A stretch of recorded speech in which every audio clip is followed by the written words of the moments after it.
Hey y'all, welcome back to New Slang. I'm music journalist Thomas Mooney, and this go around, I'm joined by singer-songwriter Luke Dick. This past Friday, Luke released a new song called Some Things Happen. It happens to be one of my favorite releases of this year, and it just really has that iconic, identifiable, and just infectious sound that Luke's been delivering the past decade or so. If you aren't familiar with Luke, well, he's as gifted and accomplished a songwriter in country music as you'll find. He's written with folks like Eric Church, Miranda Lambert, Natalie Hemby, Brothers Osborne, Dierks Bentley, Casey Musgraves, and so on and so forth. And yes, we talk about some of those co-writes, those collabs and cuts over the years. One of the things I've always loved doing is discovering the catalogs of the songwriters behind the songs, and Luke has been no different. I've loved going back and just kind of discovering the Luke catalog, which with Luke, that will lead you right to the documentary Red Dog and the soundtrack of songs that he wrote for it. Definitely go check out Red Dog if you haven't had the chance just yet, and at the very least, at bare minimum, go check out the song Polyester. That song and the song Mothers and Sons are just perfect versions of songwriting. Anyway, this one right here with Luke has been one of my favorite conversations about songwriting, the intersection of art and commerce, and a lot more. I think you're going to enjoy it. Today's presenting partner is our pals over at Desert Door Texas Soto. If you've been listening to New Slang for really any amount of time, you'll know that Desert Door is one of my all-time favorite premium, high-quality spirits. If you haven't or aren't sure what exactly a Sotol is, I'm going to let you in on a little secret that's going to up the game on your liquor cabinet. For starters, the best reference point that I can point you to is to think about a tequila or a mezcal. Do you feel that Western desert, that Texas ruggedness? Okay, Sotol is like that, but a little bit more refined, smooth, and fragrant. It intrigues the palate and offers these hints of vanilla and citrus. There's an earthiness that often sends me right back to my Trans-Pecos and far west Texas roots. There's plenty to love about Desert Door. For me, it all starts right there. A close second is just how versatile Desert Door really is. You can go full highbrow and experiment with concocting a variety of cocktails that call for muddling fresh fruit, sprigs of thyme, sticks of cinnamon. It's perfect for that world. If you're a little bit more down home, if you've just rolled up the sleeves of your denim Wrangler button-up, it's perfect for that as well. If you're just desiring something that's short and sweet, it hits the mark every time. Desert Door is genuine and authentically West Texan. It's inherently West Texan. They harvest Soto plants out in the wild and are knowledgeable conservationists at heart. That's obviously something incredibly important to me. They shine a light on what makes West Texas special and unique and worth preserving and keeping it safe from exploitation. Right now, you can find Desert Door all over Texas, Colorado, Tennessee, and there's budding numbers in places like New Mexico, Arizona, California, and Georgia. Best thing you can do is to check out desertdoor.com to find where Desert Door is locally. Again, that's desertdoor.com. If this is your first time listening to New Slang, go ahead, hit that subscribe button wherever you listen to podcasts. Tell all your friends, your pals, your buddies, your coworkers. Tell them to also subscribe. Go pre-order my debut book. It's called The Lubbock Way, and it's about the Lubbock music scene, specifically from around 2015 to around 2017. I know you're thinking that's such a brief, small period, but really, I feel like it's a perfect microcosm for what happens here in Lubbock, Texas. Right now, it's over in the merch store, which, of course, there's a lot of other New Slang stuff in the merch store as well. T-shirts, koozies, coffee mugs, shot glasses, stickers, and a lot of other stuff. And a lot of folks are loving the Bust the Hub shirts that I put out the other day, so those are going pretty quickly. But also some of y'all have been asking about that Lubbock County Bust the Hub design on some poster prints, so yeah, I'm going to be throwing those up in the merch store soon as well. Specifically, go give New Slang a follow on Twitter. I'm doing a Charlie Stout retro print giveaway on there right now. All you have to do to enter is to follow and retweet. And of course, all the links that I just mentioned, they will be in the show notes. And yeah, I think that's about it. Let's get into the interview. Here is singer-songwriter Luke Dick.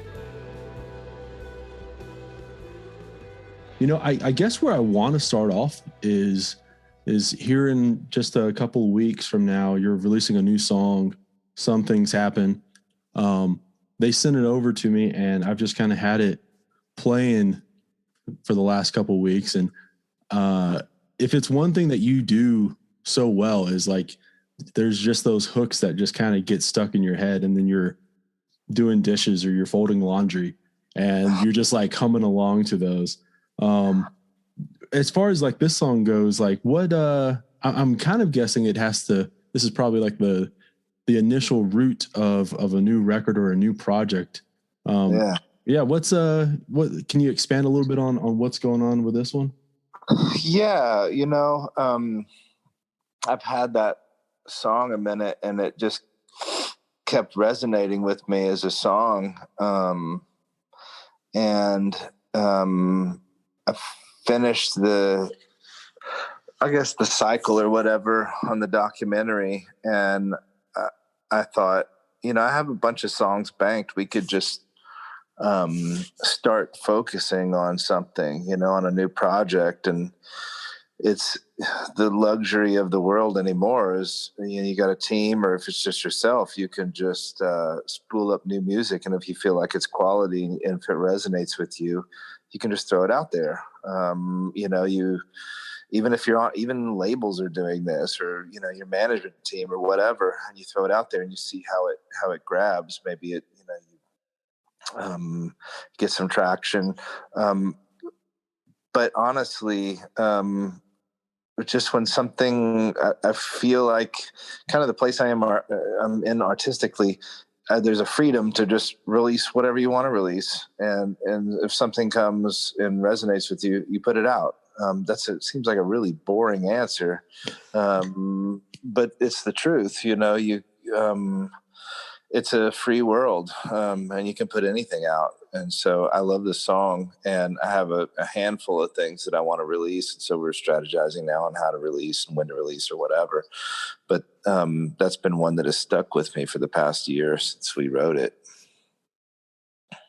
Yeah, it does. It's such a weird thing where, you want to have all the plans. You want to lay out the grounds on as far as how you're going to release music, the right time and stuff. But sometimes it feels like all that can get in the way, and it just goes back to, I can release things on, like, if I wanted to next week, or tomorrow, because you just kind of have like that freedom. Whereas, at any other point in history in the music industry, it took forever to, get something produced. And now, you can just do something in your room, and upload it to the internet. Like, I think it's both a luxury and a problem, because there's more music than ever. And so cutting through the noise of other things and expecting people to hear you is pretty presumptuous. But I guess the bigger of a team that you get, whether you're Cardi B or whatever, it's like there are all these other impediments to putting out music or something like that. And it is an infrastructure, and there is a commerce to what's happening. And it's not like I begrudge that, but it's just like, all right, the management says we can't do this now because we got to do this then, and the label can't do this because they can't support it at radio because the budget's not there until February, blah blah blah blah blah blah, blah. And it's such a heart killer to me. Maybe heart killer. I don't know. It's like it's such a bummer that you can't just put things out when you want to.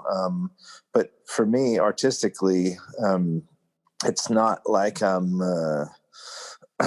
Eric Church or something, and I have a world tour planned or something like that with coliseums waiting on me to do this. And it's like such a juggernaut of gears that you have to pull. So what does Luke have to do? Or, with my stuff or with my indie band stuff, it's like, well, we need to let the people know who know about me already, and then we go take it to the radio, and they're either going to play it on Sirius XM or they're not. And I don't. I hope they do, but I don't care if they don't. And it's just enjoyable to me to make music and to make expression. And so finding your way in the weeds of that, I guess I've occupied a good majority of my life with that. And I've had the luxury of being able to write songs for people too, that allows me to have that kind of freedom and blasé attitude about my own artistic endeavors. Right. Yeah. That's something that's been, I guess, like last year where I felt it was obviously in the middle of the pandemic stuff. And it was like, whenever these albums were being pushed back, you realize just how many cogs are in that machine, because someone like, I think the example I was using was like the Dixie Chicks or the Chicks, like they couldn't, right. It's hard to just pull that lever to push everything back. But, to manufacture records and CDs and stuff, the people aren't there to put those out. Like what happens, and it's all like it's stuff that you don't ever think about. Yeah. It's totally an artificial, besides radio, right? To me, it's totally an artificial timeline.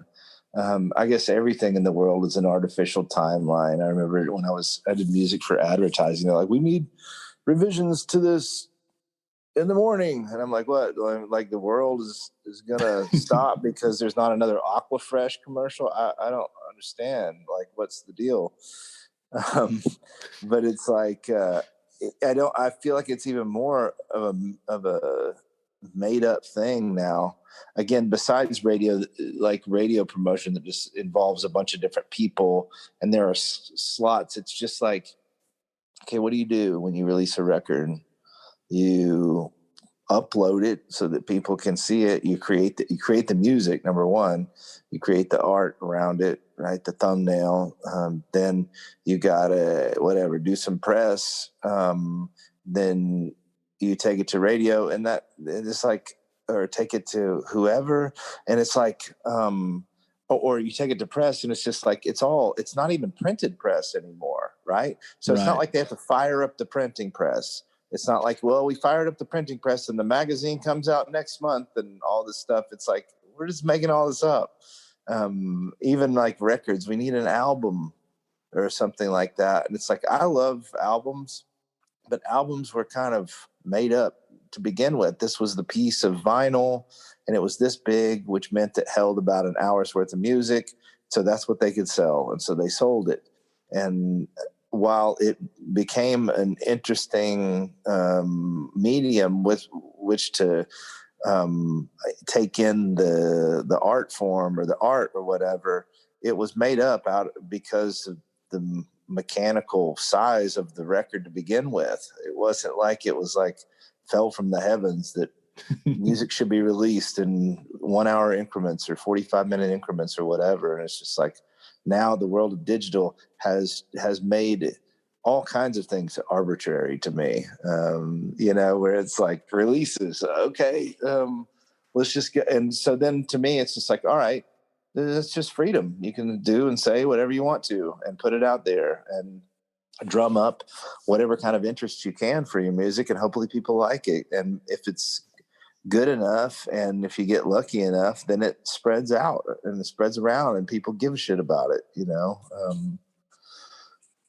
It's I've talked with friends about that whole, like the record falling from the sky, as you put it, like the concept of a record. And then like, of course, the concept record, we all hold those like above everything else as the standard, but it's always like you hear a lot of people complain about records these days. It's just like, oh, it's just a collection of singles.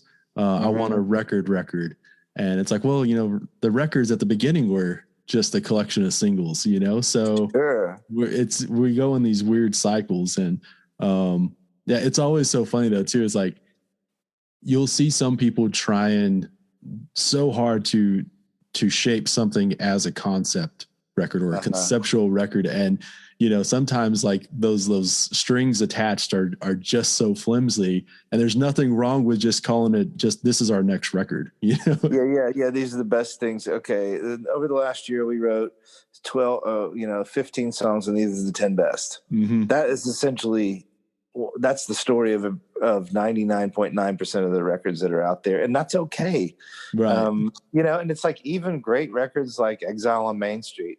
Well, we went to the south of France and we rented out this basement and we had a blast and we did a lot of drugs and we wrote a lot of great songs and a lot of it was shit. But then we took it back to LA and we put it together and then this is the record. It's like such a cobble job, and then even like, Sergeant Pepper is like, Sir Paul is like, well, I had this idea, with Sergeant Pepper, and they're doing other people doing concept records, and it's like kind of flimsily held together anyway. It's not like these are musicians to me aren't really, or musical artists aren't really literary artists to where they're stringing together these, you only have 3 minutes and it's musical. So, that's the best that you can do, I feel like, is to make something to make you feel something. But to try to have a narrative about it, it makes it, I feel like it's really difficult to pull that off well. I'm not saying it's impossible, but it's really difficult to pull it off well. But that said, there are a lot of great records out there that were just like, we wrote the best songs we could in a year's time, and here's the 12 of the 15 that we recorded, and they're great. And a lot of people have done that, and it's awesome, and I'm glad it's in the world. So I don't want to be back here on a high horse naysaying about records or concepts or something like that, because don't let me hold you back from your conceptual dreams here. Right. Yeah. No, I very much agree with you on all that. This episode is in part brought to you by Charlie Stout Photography. Charlie Stout has long been a great buddy of mine, and for as long as I've known him, he's always had a good eye for ideas, for lines in a song, and notably, an eye for what makes a great photograph. Yes, we're going to roll with that tried and true cliche about a great photographer having a good eye. But it's cliche for a reason. More often than not, it means it's true. Right now, I want y'all to head on over to charliestout.com to get an idea of what I'm talking about. While you're at it, go give him a follow on Instagram and Twitter at Charlie Stout. Right now, he has about 50 photographs for sale on charliestout.com, with a vast majority of those being landscapes and sky shots of West Texas, New Mexico, and Arizona. The American Southwest, if you will. A lot of cacti and clouds, windmills and open roads, sunsets and stardust. He captures a lot of what I love about West Texas and these dry, arid climates. That's mainly that vast emptiness that can really make you feel small, the depth and the weight and the intensity, it's all in there. Right now, he's doing a special on his prints. Each week, he releases a new photo, and for 1 week only, that photograph is at a special introductory rate. For just $25, you'll get an 8.5 by 11. That's just about half off the regular price. For $75, you can get a 13 by 19, and for $110, you can get a 17 by 22. After the week, they go back to regular prices, which are still an absolute steal if you ask me. Also, just a pro tip, keep a watchful eye out on his Twitter. He's consistently posting one-offs, errors, and randoms on there that are for sale that are in the flash sale variety. Again, that is at Charlie Stout for Twitter and Instagram. Head on over to charliestout.com, grab a signed print, buy a record, get yourself some nature sounds and some nature shots. All right, let's get back to the episode. It's what I love, and I think like where I'm going more is like when they're just trying their damnedest to make as one of my friends says, build a bridge where there's no river. But the thing is, like, as you said right there, we wrote 15 songs, we picked the best 10. You're kind of capturing, a snapshot of your life at that moment anyways. Totally. There's going to be there's plenty of themes that weave their way through without trying to force the hand, I guess. Sure. I agree with that. It's a little thumbprint to me, a sonic thumbprint. If you make records a little differently every time, you make songs a little differently every time. And so who knows what's going on in your own waters, that help you move something along.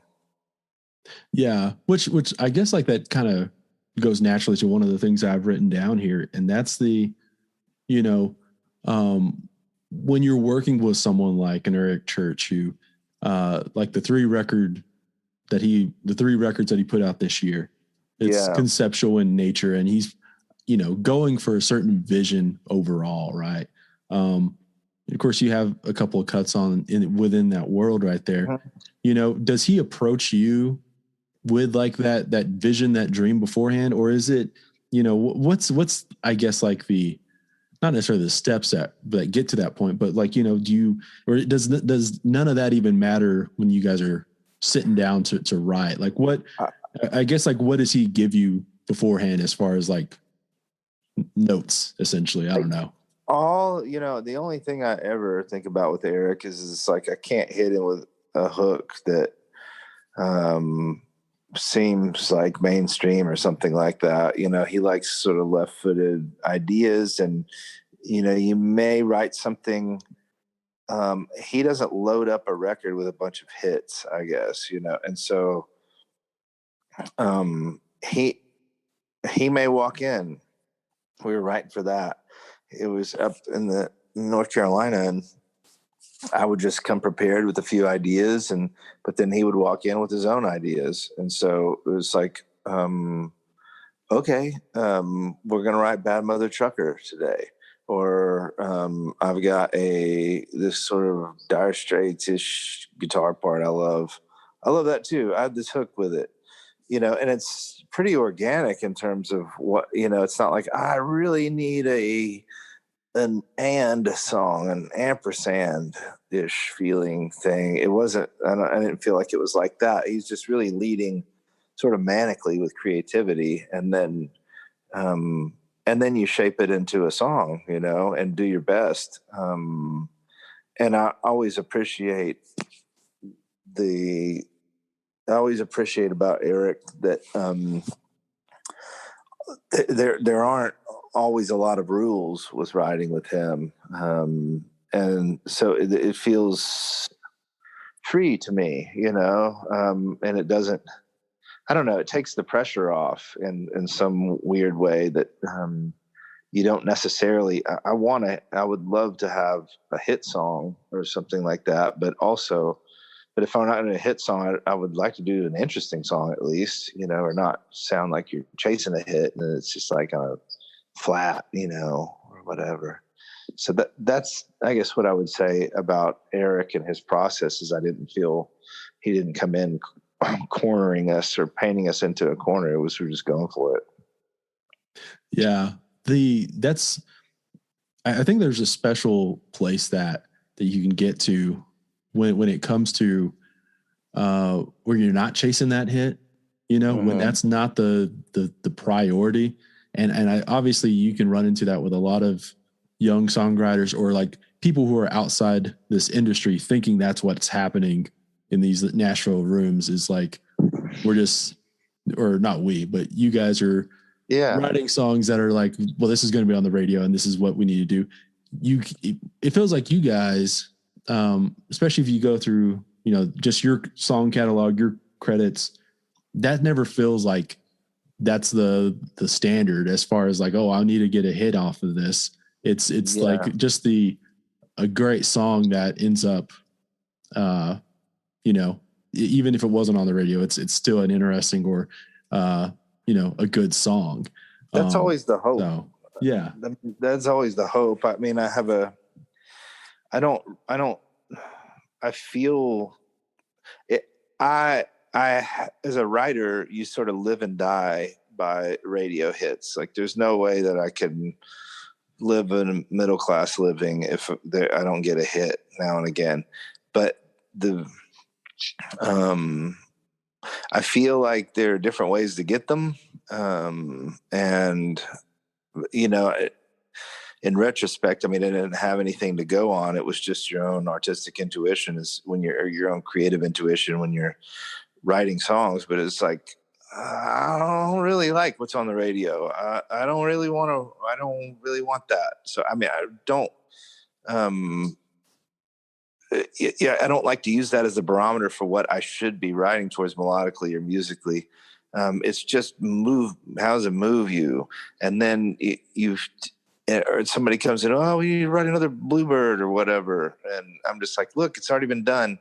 You can't do it again. And it's going to smell like a rat when you're done. Because you got to me, you can't, it's like, I don't like treating hits. I don't like treating writing like an algorithm. And when you treat writing like an algorithm, it makes the song sound like an algorithm, and like it makes me not moved by it. And so in order to me to like something and to love it and to want to actually do a demo on it and then actually hear it back and not just forget about it once you've written it, I feel like you kind of got to dig in another place or something like that. And when you dig in those other places, then the new structures arise, or new ideas arise, or new melodies arise, or a new way of getting at a concept arises that makes it more special to me, rather than just, again, thinking of something more algorithmically, if that makes any sense.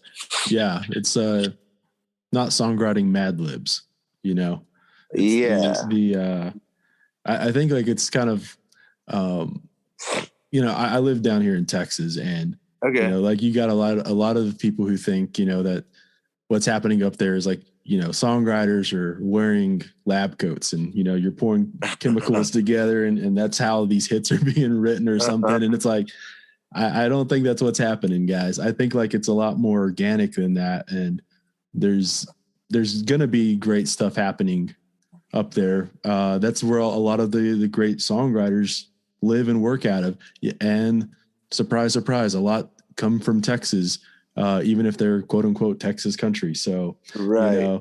That's I find just that entire thing funny, because like I'll run into just people, just your average fan down here, who think like, it's a different world up there or something like that. And it's, the worlds are a lot closer together than I think people realize. Yeah, it's just a lot of people trying their best, Mm-hmm. and even people who write songs that I don't like, they're trying their best, and they may feel like it's special to them. I assume they do, and it's like your creative taste is so subjective, and it's like, who am I to argue with this artist or that artist that I don't like, or that I don't like their music. But they have millions of fans. So it's like, I don't know what to tell you.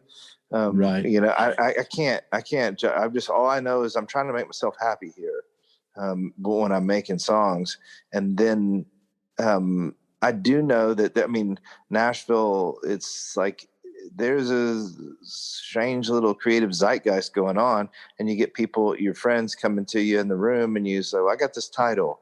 Throw out the title, you think it's special, and they're like, well, I wrote that 2 weeks ago. And it's like, wow, what's happening? Why? And it's like, I thought that was interesting. But then it's like, all right, I'll write it with somebody else. And then you have 2 or 3 songs coming out with the same title, and it's like, may the best song win. I've always wanted to do that in a publishing company, where you have 10 or 12 writers or whatever. You say, all right, here's the title for today, guys. Pair up, and let's see what you got. And everybody comes out, with the same title, to see the different ways in which you could write it. It's really interesting to me. Yeah. Like that's what I love sometimes is when you see, if you put those parameters, that box up, sometimes that's the way to get out of that box, or out of the ordinary, if that makes sense. If you kind of set up some of those broad lines, people can figure out ways to be creative around them. Totally. So, yeah. One of the things that I think if you just kind of look at the songs you've written, and regardless of who ends up cutting them, you have a certain feel and a certain sound that's distinct to your own, even if, someone else is cutting a song. If it's a Brothers Osborne cutting it, or Miranda Lambert or whoever. I feel like that obviously is an ongoing process of where you are creatively, but what do you think it was that's gotten you to this point, as far as not necessarily having an iconic sound, but like, having a very much a certain kind of voice and feel, regardless of who's cutting the song? I don't know. Again, there's something inexplicable that comes with writing songs or being creative, being a songwriter. That's just your own aesthetic, intuition, I guess, and that, I guess, that's a $2 way of saying it. A $1 way of saying it is like, they're just things that I like and I don't like. And when I sing them, I'll know them. And when I say them, I know them. And when it's not there yet, I just feel like it's not there yet, And this is along the same subject. When I first moved to town, the first time, when I didn't have much going on, is it okay to eat an ice cream on the air? My girlfriend just brought me an ice cream. Is that cool? Is that cool with everybody? When somebody sticks an ice cream in your face, it's hard to just watch it melt.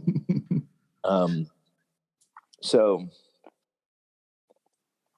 people chart music in this town using the Nashville number system. And I'll just explain it real quickly.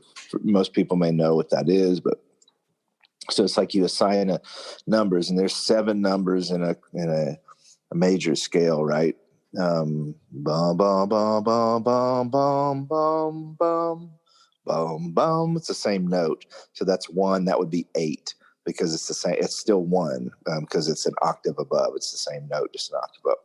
So they assign numbers, and each number represents 2 beats of the measure or whatever. And so anyway, so you look on the piece of paper and you see all these numbers that are representative of the chords you've been playing the whole time when a band sits down to play your songs. And I just thought, well, I put the capo on the 4 and I played it out of the C position. It's different. But then you look at it represented, and the chords that in the relationships of the notes that you like are the same numbers. And so you realize you may have been playing in a different key. You may be playing different rhythms. You may be playing different licks over those chord progressions, but you love a certain kind of a relationship between a note. Whatever, the 1 to 6 minor, something like that, in non-Nashville numbers, just for the cowboy guitar player, you like playing the G to the E minor. You love that, whatever it is. Or maybe you just like G, C, D, rock and roll chords. I just noticed certain truths about what I like, chord wise, and to build things on top of, and what moves me. And I try to branch out of that, and I find a few new ones here and there, but there's certainly distinctive things that I like. And then I love being surprised too, and finding something new. But all that stuff adds up to musical style. And then there's lyrical style too. It seems to come with just working on music and working on words and stuff like that. I mean, the words that I was writing when I was 20 are different than the words I'm writing now. And I like what I'm doing better now because I feel like it's fleshed out more. But in terms of what defines the style, gosh, I could tell you some chord progressions that I like, but then how to put words over that. I like things that aren't completely obvious when it comes to hooks. So that it's not completely spelled out where we have to spoon feed a hook to somebody in order to show them how this song relates to this hook. It's more impressionistic, I guess, but still digestible. This episode of New Slang is brought to you by the Blue Light Live here in Lubbock, Texas. Blue Light has long been the heart and soul of the Lubbock singer-songwriter scene and has been a home away from home for some of Texas Americana, country, and rock and roll's finest over the years.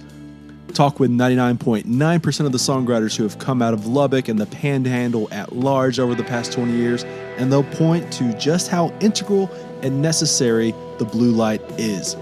With live music and touring slowly but surely coming back, spots like the Blue Light are getting back to their usual ways as well. That means music every night of the week. Do you want to see that schedule? Well, I've got a few options for you.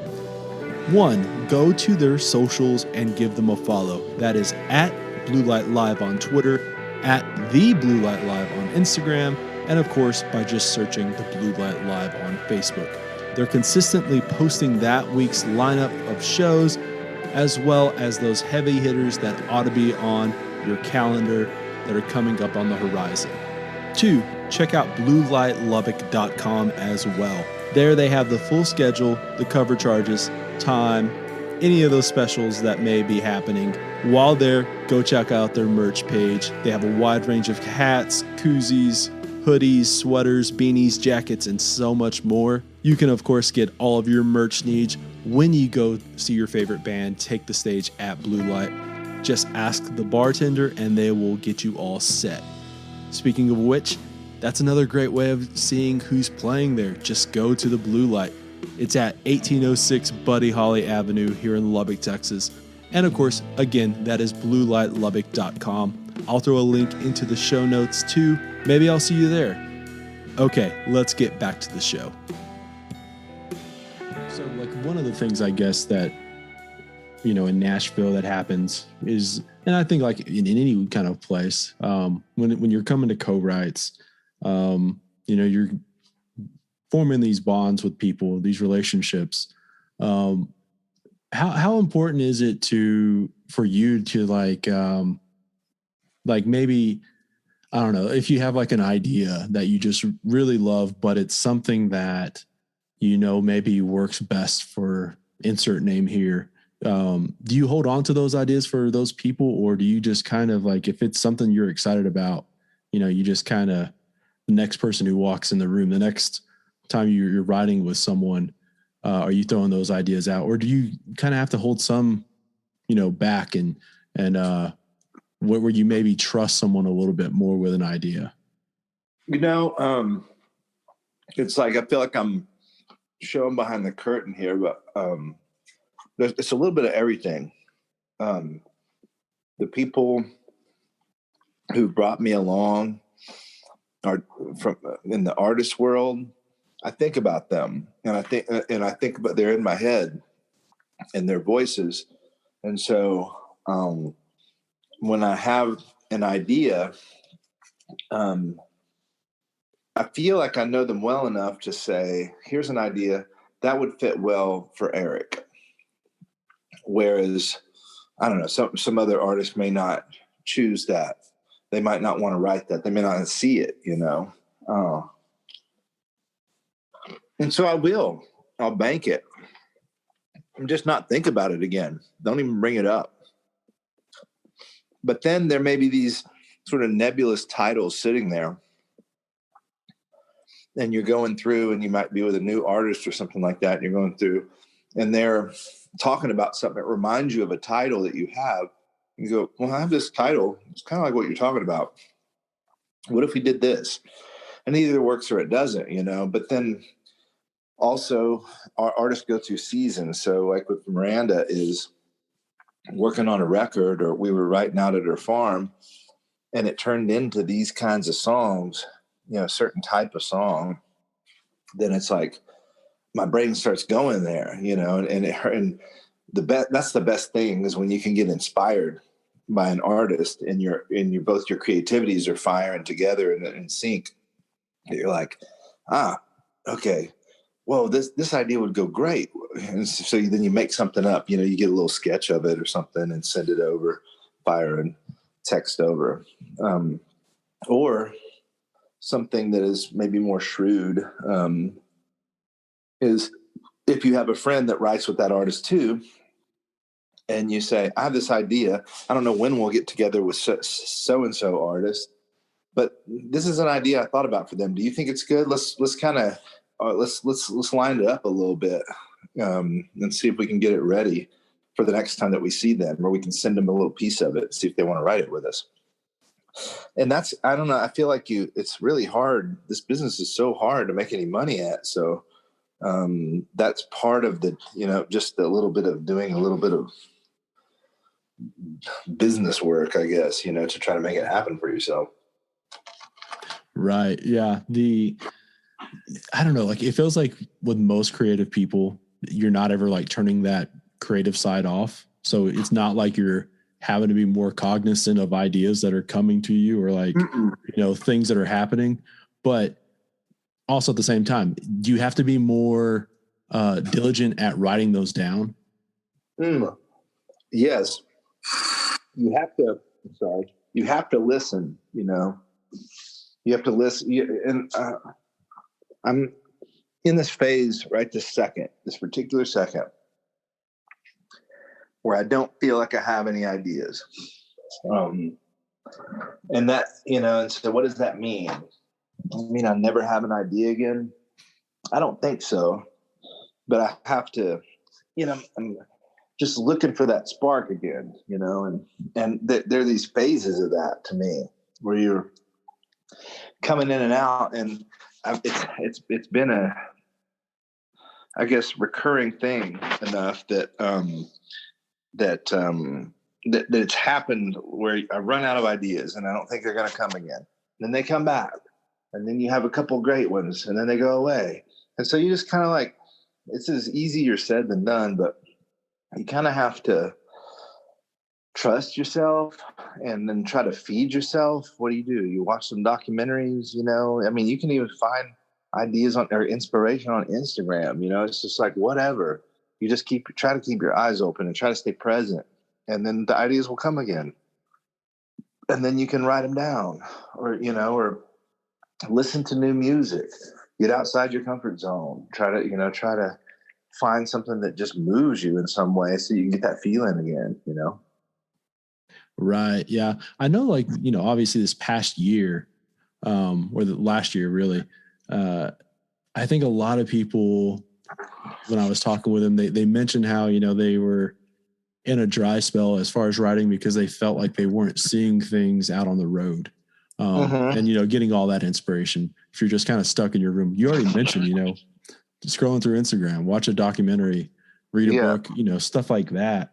How much do you feel like, that you're getting from just human interaction with just strangers or, just people who are, that you just know in a very, very passing way, like that kind of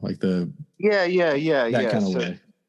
I feel like when I go out on the road to tour or something like that, I mean, I guess there's inspiration, but it's so frantic out there, and I feel like all I see are just a bunch of Love's travel stops and then a show and then another Love's and then a Flying J and then some beef jerky and then whatever. So it's like, it's hard for me to stop out there, and where being at home is more the smell of the roses mode, and where I'm able to have some enough space to be able to process ideas and for songs. COVID to me, the biggest impediment that COVID brought was just kind of the surreality. It just sort of made things surreal, and you weren't seeing people, and it made things to me seem really insignificant, in terms of why do I need to write a song? It sounds insignificant altogether. And then after that got boring. It was just like, oh, okay, I'm gonna go fishing, I guess. Okay, I'm gonna go swimming, I guess. Okay, I'm gonna go out to Miranda's and we're gonna write some songs. And then all of a sudden you just start telling stories again, and you start writing songs, and you're in an environment, and it's like it's inspiring again. And I feel like it's just like always a sort of ebb and flow of ideas, and then no ideas. And then when you don't have ideas and you end up writing B minus songs, you just kind of plug through it, in a way. It's like, okay, somebody's got an idea. Okay, I'm going to do this. And then fighting through a right in my heart, I'm feeling like we got a B- song. We're just going to finish it. It's difficult to me. And then I have to almost get meditative about it, where it's like, this is practice, this is all a practice. All of creativity, all of everything is a practice. And so you try to be at peace with that practice. But then the really hungry, greedy artist in you is like, I want that feeling again. I want that feeling. I want to go crazy. I want to feel the excitement of words that are coming out of the room that you didn't know you had in you, kind of a thing, melodies and all that. And I want to be excited about it for weeks after we write it, that kind of a thing. So that's the practice of being in a room when it's not that song that you may only get one time a year, one time every 2 years. I don't know. You don't know when you're going to get those things that really move you, but that's always the benchmark for me. And the practice is practicing to be ready for that. Yeah. There's something to just having to, I guess, like the process of it, right? The academic aspect of it, maybe okay, we just need to finish this up. And it's not something that I know that it's ever going to happen, but maybe it gets us to that one place. I think I guess I interviewed Waylon Payne last year about his record. And one of the things that I found just incredibly practical, but also hysterical at the same time was him talking about how he hates the practice of finishing a song if no one's if all parties know it's not, and like, let's not small talk and bullshit this. Like, if it's not happening in 15 minutes, like if we're not getting on track in 15 minutes, I'm going to go ahead and leave. Yeah. There's a big part of me that believes that is on board with that. And then there's this other part of me, and that's probability, like probably right. But then I've had this situation where I was literally about to leave a room and a hit happened. Burning Man was that way. We literally written a B- song already that day. And then we wrote a hit in 30 minutes. And so it's like, you can't, while my heart and my head and my manicness wants to get the fuck out of the room when that's happening and go do anything else in the world that seems to make more sense than trying to write a half-ass song. There's this other part of me that says you don't know everything, and you're not leaving any room for mystery. And maybe if you powered through that awesome, and only 2 times has this happened. Only 2 times has it happened that at the end of the day something great happened. But it's like, geez, what if I didn't? I mean, God, what would have happened? And then there's the part of me too that most of the time I think I'm right about things in terms of like, that's a B song, that's not a hit. Because I'm not singing along with it or whatever. But then it's like, I've heard of songwriters saying, I didn't know that was as big a hit. And it was this like crossover, multi-platinum, whatever. And it's like, okay, gosh, it's like, what if I'm ruling that out? Okay. And then to me, then there's human happiness. And does it make you happy to sit there for 4 hours, to slog away in hopes that this may be the one time that something comes at the end? I don't know. I look back on the shitty jobs I've done through the years, and I don't even remember them. But I do remember those hits. I do remember coming up with, I do remember the day I wrote Burning Man, and I do remember knowing that was going to be awesome, and somebody was going to cut that song, and it was going to be big. And then it did, and then all the awesome shit happens after that. And so it's like, all right, sometimes you just have to drive the forklift for 12 hours, sometimes you just have to do that. And I don't remember all the crummy days, I don't remember the particulars of the crummy days, but I do remember what happened the day that I worked a whole crummy day, and then an awesome song came, and then all the stuff that happened after that, because of that, slogging through, So it's like, I don't know if I just proved Waylon Payne wrong. I both agreed with him and disagreed with him, in many ways, because I have that feeling inside of me too, for sure. I want to break one more time to talk about our pals over at Desert Door and offer up a quick Thomas Mooney's cocktail minute. As I've said probably 100 times by now, by no means am I a seasoned mixologist or bartender, but these have been some of my Desert Door go-tos. For starters, let's just go with the tried and true ranch water.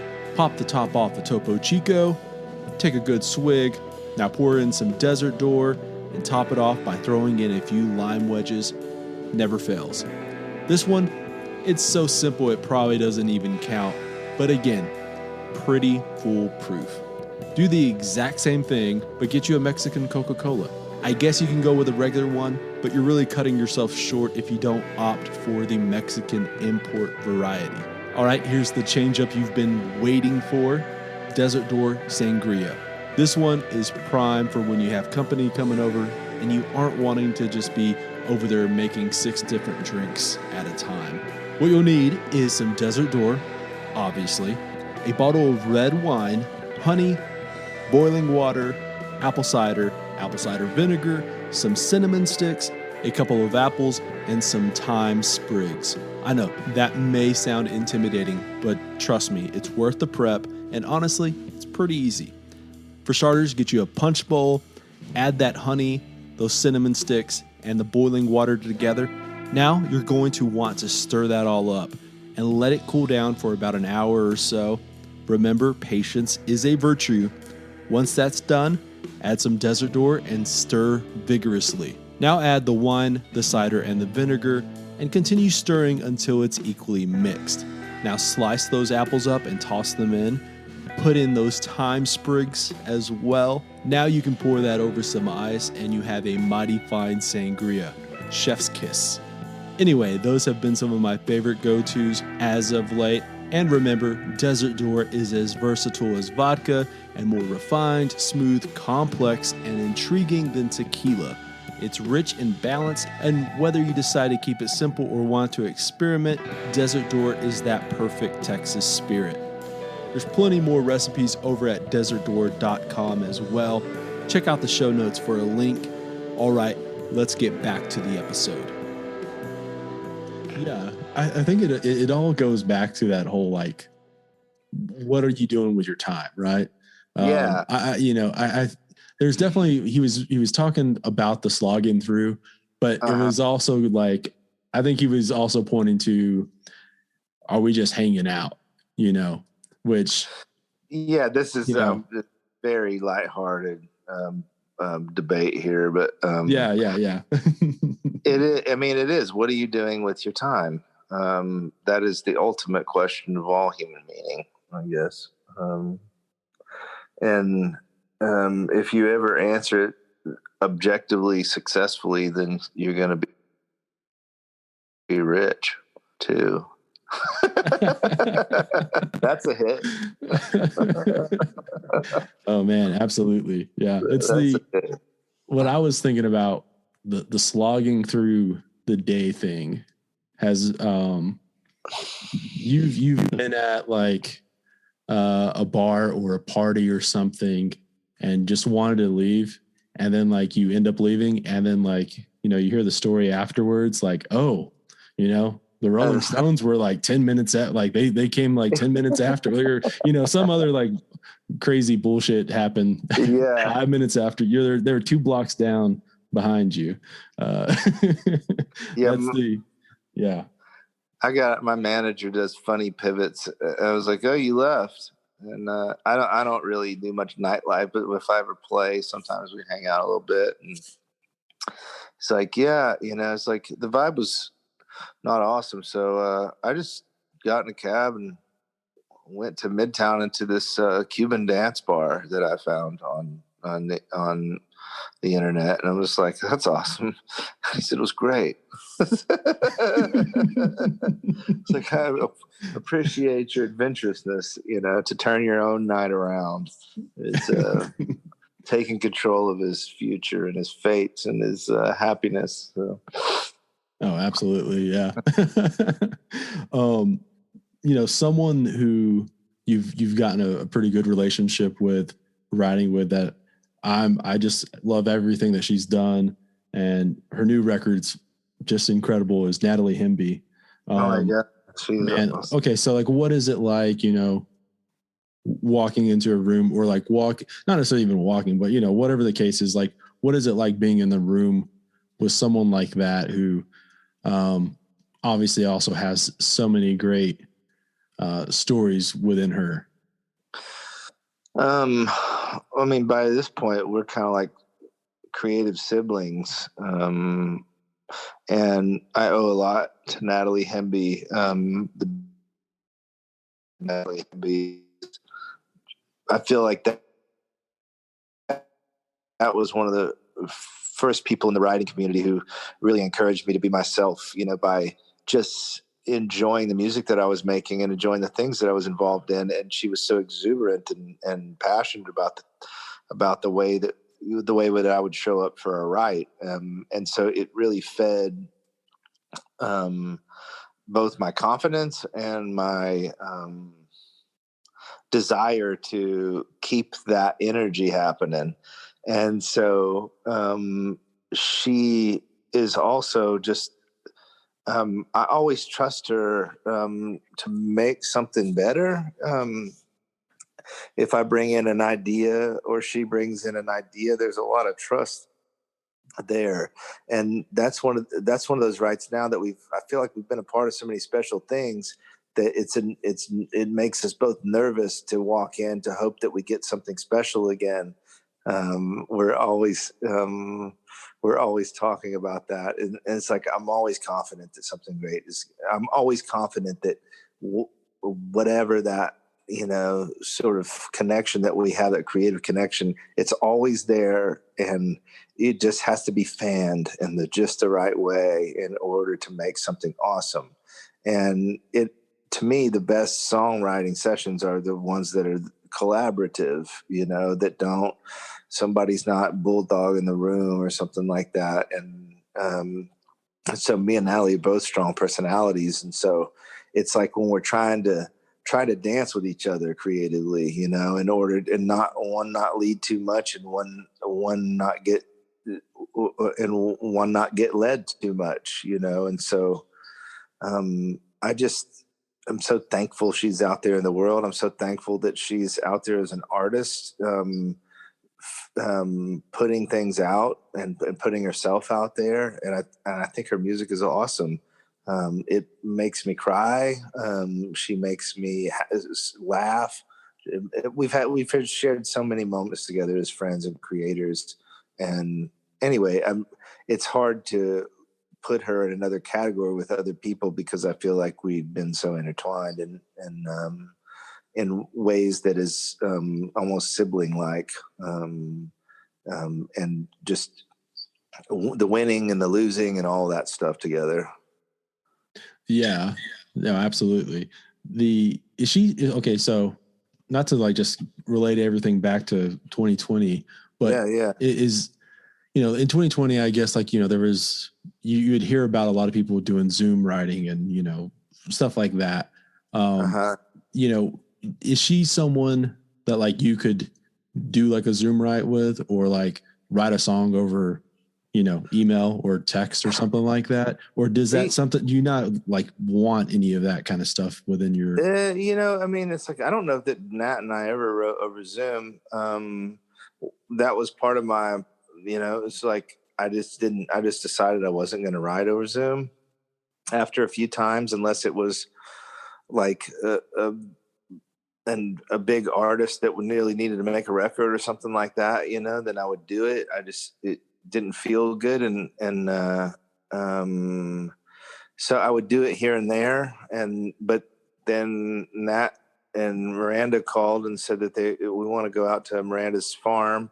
And so it became a little pod. And so we would have this little pod, and we'd have our little pod party, and for a couple, 2 or 3 days out in the country. And it was almost like summer camp last year.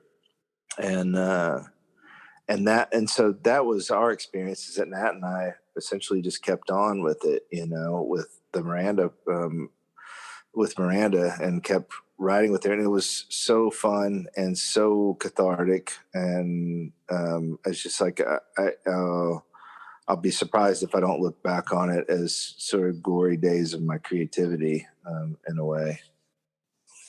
Yeah. Like I think like those were necessary, in the last 18 months, is those moments of just being able to escape for, oh my God, it's like the space hatch, you're able to jump into for, getting away from I don't know, whatever the analogy is that I'm going with that space analogy. But, it's those little things like that, that I think are obviously necessary, the escapism aspect of it all. So one of these people that I guess like, are you there? Can you hear me okay? Hello, can you hear me? I'm going to come back in. Okay. You there? Yeah, I'm there. Can you hear me? We're back now. Okay. We just froze up for a second. Yeah. Okay. What I was saying is, one of these guys that he just released an EP that you produced, Jackson Dean. Oh yeah. I've been really, really digging that EP, and like that song Wings is just really, really powerful. There's no other way to put it. What's it like, I guess, like working with guys who are, younger than you and that are just starting out, and like, where you're able to come in and be collaborative, but also, I'm assuming there's some mentorship in some of these relationships with rising artists. Yeah. It doesn't feel this way, but Jack's as old as my oldest kid. I mean, I had kids really. I had a kid really young in life, so that's not saying too much. I mean, barely 40, but it doesn't feel necessarily like that kind of a fatherly relationship. It feels like big brothery to me. And what I like about Jack is that he has his own sense of himself. He's obviously extremely talented. He's a great performer. He's a great vocalist, but he also has this artistic instinct that I can that I feel like I can serve, I guess, and also help and bring something to the table for him, and then show him things. I mean, and I never like to go into a room thinking that I know something more than somebody else. That's not the point. It's just that it's like also about relating to people in the music business, and just it's just like you're around town, even if you're around town a decade, it's just like you see this sort of grist mill of things that are happening, and how to do the thing that you love, or some little sort of aspects of doing the thing you love. And so if there's any advice, I guess, in that regard, it's just like, man, this happened, and then this, and then they interact this way. You're sort of trying to show somebody the ecosystem of human beings in this town. And that's a lighthearted thing. The bigger thing is just writing songs together. I've written songs for, 25, 30 years now. I started writing songs when I was 10, 11, 12. And I wasn't any good until maybe my mid-20s. I started getting better at it. but then you get really good, it's like you start really getting better at it. And so being able to help someone who is earlier in their writing phase, it's not like Jack came to town when never having written a song either. The guy knows how to write a song. He's talented. He's but also to just say, here's another chord progression. Here's another melody that might work. Here's another thing, and sort of to be able to have that kind of a creative relationship where you feel like you're serving somebody, and then also serving somebody that you don't know what they're going to turn into. You know what I mean? It's like, I feel like there's something really special there. I'm kind of temperamental, so I don't work with a lot of people production wise. And he's a person that's like, I bet on this kid. I love him. I think he's great. I think that I want to go see him play. It's not, you don't have to cajole me to come out of the house to watch him play. I love him. I think he's great. And I think the world is going to know who Jackson Dean is. And so that compels me to keep wanting to come up with something great. It's like, let's find this awesome idea today. Let's go digging, let's really, and then if we don't come up with something, that's all right. We're working together. We're going to try it again. I just really like him and his adventurousness too. And he's got this calm about him that I love. Yeah. Obviously I'm a journalist and I clearly love listening to music, but I love, and maybe this goes back to the whole slogging 12 hours a day thing. Is like, I love finding new artists. I love finding and listening to stuff I've never listened to. And it's always so like rewarding. It's so, you kind of get that, like, your ears perk up when you come across an EP that you just don't know if anyone else has found yet. And you're just like, you definitely know none of your friends have, but you're like, oh, this is like something interesting. This is like something I've not come across yet. And it's almost always like an EP, which the only reason I mention that is because you just know, oh, I'm excited to see what's down the line for them. Totally. And that's the part, like, I always kind of go back to as far as like, if anyone ever asks me, why did I become a music journalist? It's always finding or hoping to find that feeling again, of that new artist, or like that artist that maybe surprises you or whatever the case. Yeah, I definitely want surprises too. I can relate to that, and feeling the excitement of being moved it's so nuanced, right? Or so, it's like so many people making music, but to be moved in a certain new way, I don't know. I'm just excited for his future, and I'm excited to see what happens in terms of us and our creativity in the future too. Yeah, absolutely. Yeah, I'm excited for that. I'm excited for what you have coming up. And I'm always real bad at finding a place to end these, but it's been really, really great talking with you today. Yeah, well, thank you for caring enough, and thank you for a great set of questions, and I appreciate you having me in. All right, that is it for this one. Go watch Red Dog and listen to the latest song by Luke Dick, Some Things Change. Be sure to check out our pals over at Desert Door, The Blue Light Live, and Charlie Stout Photography.